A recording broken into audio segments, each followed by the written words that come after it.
Bismillahirrahmanirrahim. Halo semuanya, perkenalkan nama saya Amira Hapita Arpah.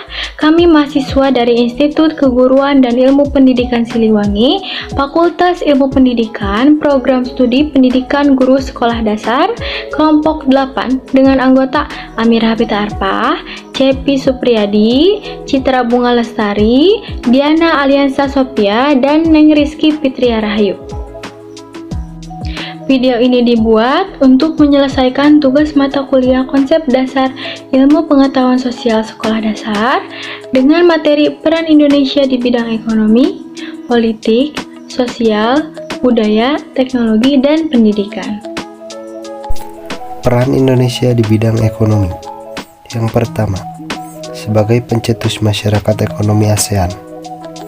Masyarakat ekonomi ASEAN atau yang sering disingkat dengan MEA merupakan usulan dari Indonesia dan didukung penuh oleh negara-negara ASEAN lainnya. MEA adalah bentuk kerjasama ekonomi masyarakat ASEAN yang menerapkan sistem perdagangan bebas. Dengan adanya MEA, kegiatan ekonomi di negara-negara ASEAN makin lancar dan berkembang.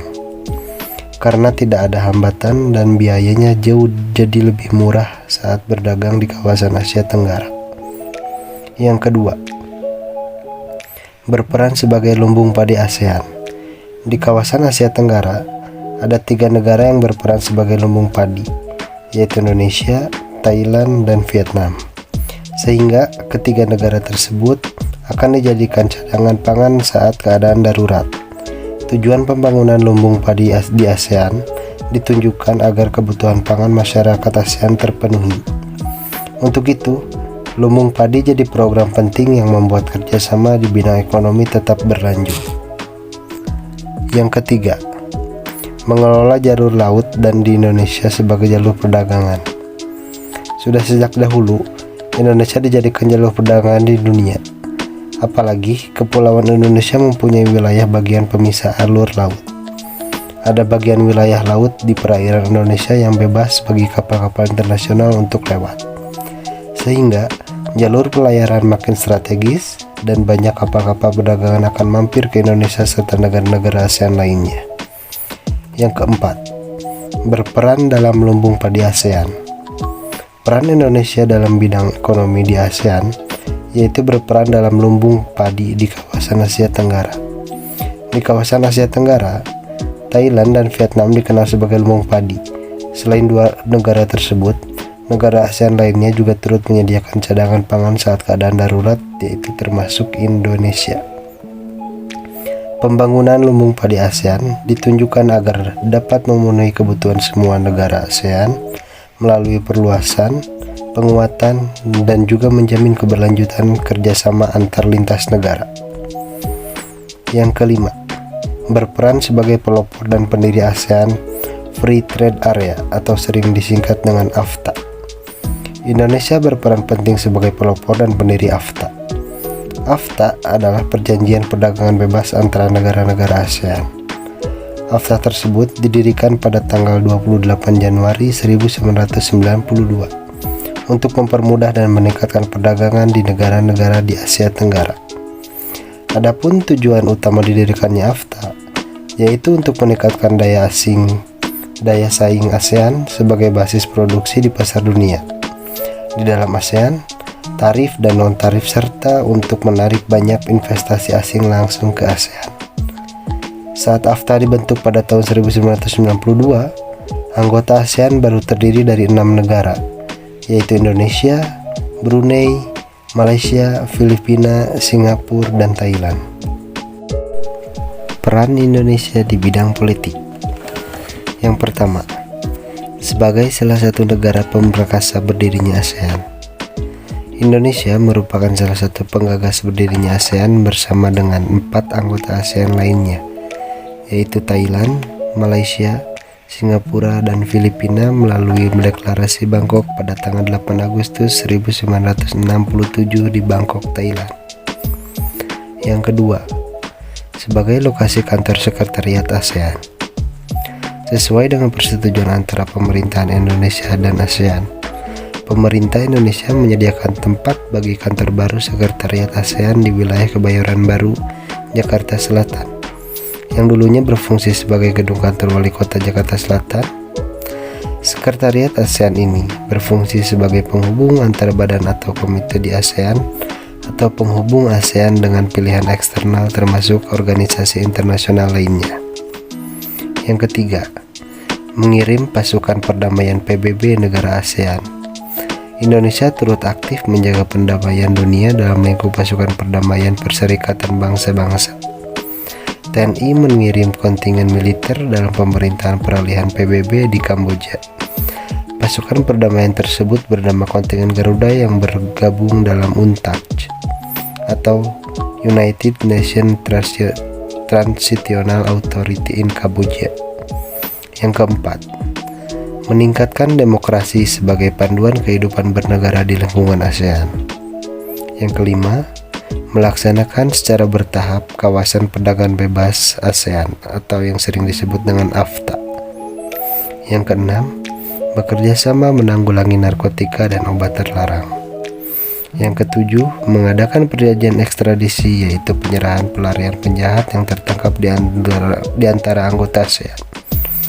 Yang kedelapan, di tengah maraknya violent extremism, dalam hal ini penyebaran paham ekstrim kekerasan dan aksi terorisme, peran Indonesia dalam ASEAN dan mitra bicara melalui ASEAN Convention of Counter-Terrorism atau ACCT dan ASEAN Political and Security Community Blueprint APSC 2027 sebagai landasan penting dalam membangun masyarakat ASEAN yang lebih aman dan stabil. Selanjutnya adalah peran Indonesia di bidang sosial. Yang pertama, Indonesia dan negara lain sering melakukan pertukaran pelajar dan mahasiswa. Manfaat dari pertukaran pelajar selain untuk menciptakan masa depan yang lebih baik untuk para pelajar di seluruh dunia dan untuk meningkatkan kualitas sumber daya manusia, hal ini juga bertujuan untuk meningkatkan kualitas pendidikan bagi para pelajar yang berdaya saing internasional, untuk memperluas perspektif mereka tentang dunia, untuk memperkuat kerjasama internasional, dan menumbuhkan para pelajar yang mampu untuk melatih keterampilan kepemimpinan mereka di berbagai bidang dalam masyarakat globalisasi. Yang kedua, Indonesia aktif dalam memberikan bantuan kemanusiaan pada negara yang sedang dilanda konflik atau bencana alam. Contohnya, seperti Indonesia melakukan bantuan kemanusiaan kepada korban banjir dan tanah longsor di Pakistan pada 27 September 2022. Selain bantuan berupa bantuan tunai dan kebutuhan dasar, Indonesia juga memberikan bantuan berupa tenaga kesehatan. Yang ketiga, saat flu burung melanda Indonesia saling bertukar informasi dengan negara lain. Indonesia dan negara lain melakukan upaya untuk menangkal penyebab virus flu burung pada saat wabah flu burung melanda Indonesia. Indonesia saling bertukar informasi dengan negara lain mengenai cara membasmi wabah flu burung.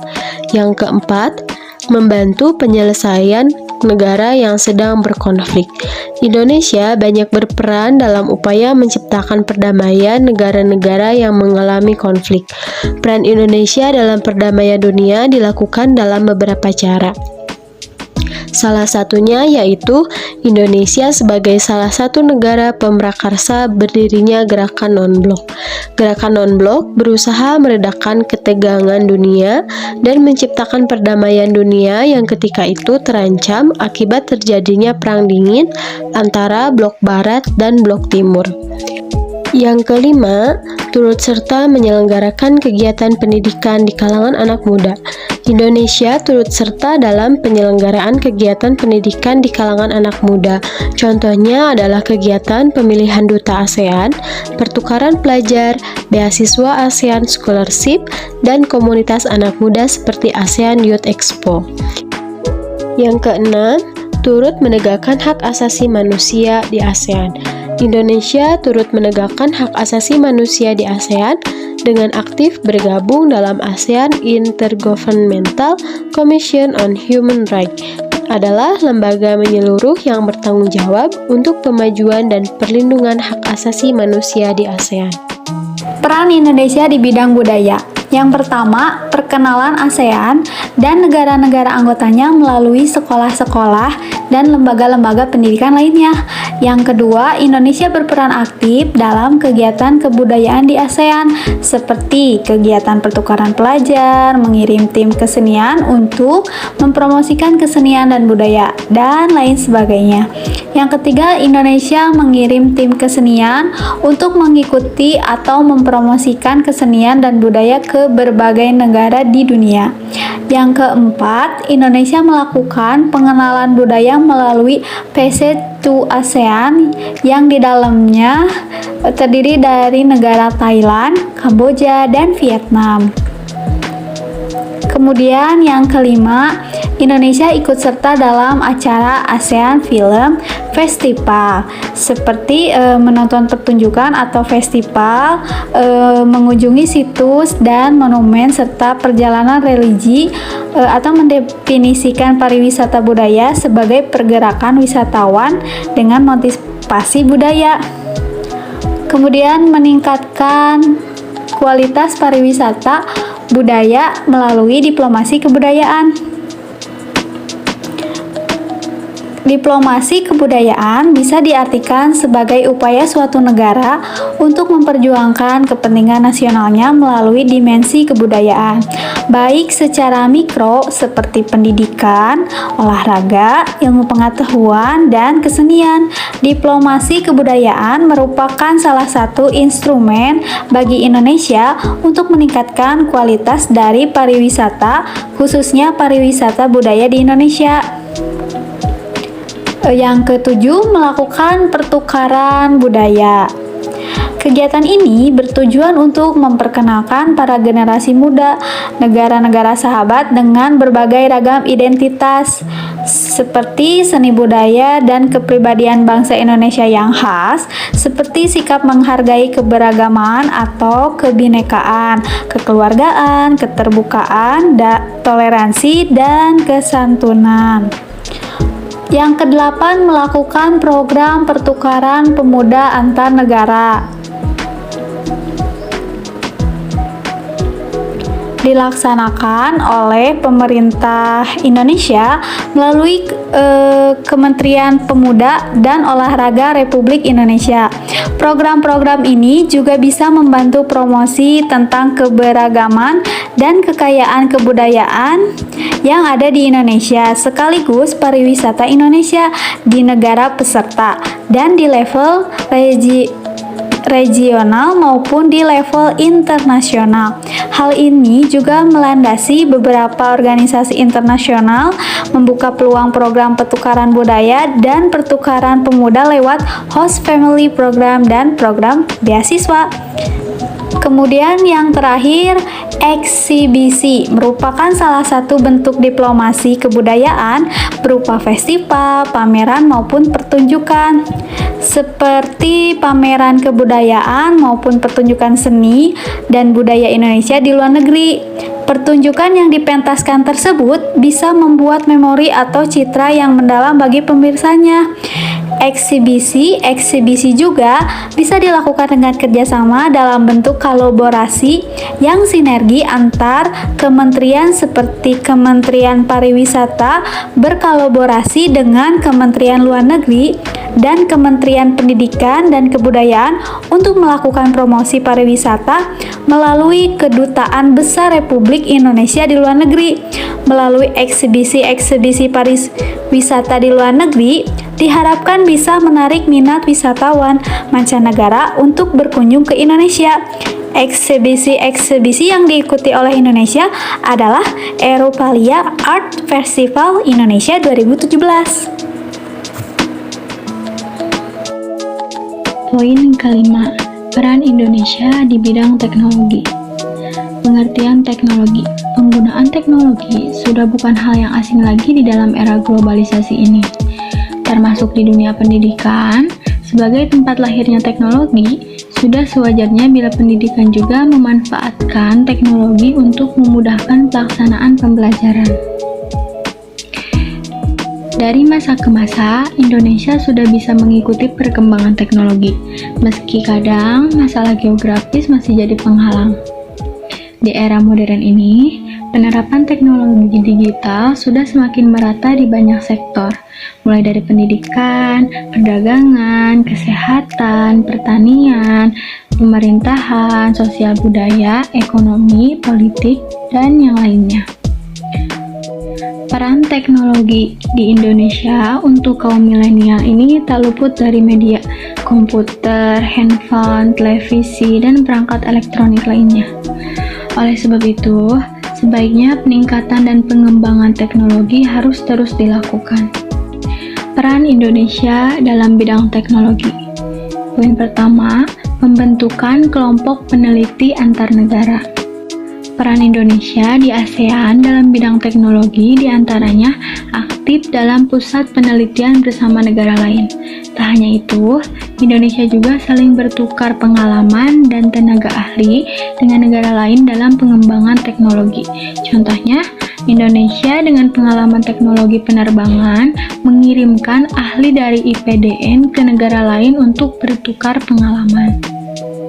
Poin kedua, melakukan kerjasama penelitian di bidang ekologi untuk meneliti ekosistem hutan tropis di Indonesia. Penelitian di bidang ekologi ini menjadi daya tarik dunia. Yang ketiga, kerjasama ahli teknologi di berbagai bidang seperti dirgantara dan lain sebagainya. Dirgantara adalah istilah yang luas yang digunakan di bidang komersial, industri, dan militer. Yang keempat, mempercepat pertumbuhan ekonomi, kemajuan sosial, dan perkembangan kebudayaan di kawasan Asia Tenggara. Bidang ilmu pengetahuan merupakan satu fokus kerjasama antar negara di ASEAN sejak tahun 1967. Para pemimpin negara di kawasan ini sadar bahwa dengan kemajuan teknologi mampu dimanfaatkan untuk kesejahteraan rakyat termasuk di kawasan Asia Tenggara. Yang kelima, meningkatkan perdamaian dan stabilitas di Asia Tenggara. Memanfaatkan teknologi untuk tujuan damai terus dikampanyekan agar dapat memberikan manfaat langsung bagi pembangunan nasional dan kesejahteraan rakyat. Yang keenam, semakin membuka peluang peningkatan penjualan. Beberapa kerjasama yang tercakup dalam bidang tersebut dapat dilakukan untuk memulihkan ekonomi. Antara lain meningkatkan kerjasama dan kolaborasi, menjamin keterbukaan pasar, meningkatkan fasilitas, dan yang lainnya. Yang ketujuh, memajukan kerjasama dan saling membantu kepentingan bersama dalam bidang ilmu pengetahuan dan teknologi. Yang terakhir, memajukan kerjasama di bidang pertanian, industri, perdagangan, pengangkutan, dan komunikasi. Peran Indonesia di bidang pendidikan. 1. Kerjasama negara-negara ASEAN di bidang pendidikan bertujuan untuk meningkatkan kualitas pendidikan di Asia Tenggara dan meningkatkan daya saing Asia Tenggara pada dunia internasional. Contohnya, kerjasama negara ASEAN di bidang pendidikan dan peran Indonesia di ASEAN seperti pertemuan guru-guru ASEAN dalam acara ACT ke-28 di Bali pada 7 Desember 2012. Pertemuan ini dihadiri organisasi guru dari Indonesia, Brunei Darussalam, Kamboja, Laos, Malaysia, Myanmar, Filipina, Singapura, Thailand, Vietnam, serta Korea Selatan. Yang kedua, mengikuti pertukaran pelajar dan mahasiswa untuk meningkatkan kualitas sumber daya manusia. Beasiswa ini dari ASEAN untuk belajar di berbagai universitas di negara-negara ASEAN. Indonesia memberikan beasiswa seperti pendidikan dokter, bahasa, dan seni kepada pelajar negara-negara ASEAN. Yang ketiga, peran Indonesia di ASEAN juga dapat mengadakan Olimpiade Regional Asia Tenggara. Pertamina juga menyelenggarakan Olimpiade Sains Nasional. keempat, Indonesia juga turut berperan dalam ASEAN University Network. Dan yang terakhir, hingga saat ini kerjasama di bidang pendidikan terus berjalan.